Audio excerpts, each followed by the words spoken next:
Hi. Let's learn how to connect HitBTC exchange in SageMaster.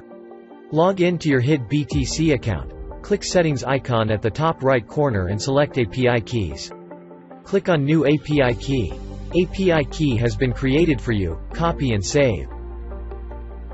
Edit the created API key. Enter a label of your choice for this exchange. Enable permissions. Order book, history, trading balance.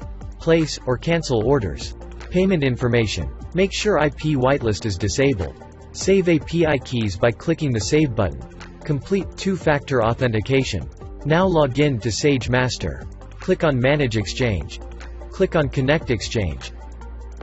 Select HitBTC Exchange and enter a label of your choice for this exchange. Paste the API key and API key secret. Click Connect Exchange. Congratulations! You have connected your exchange to SageMaster.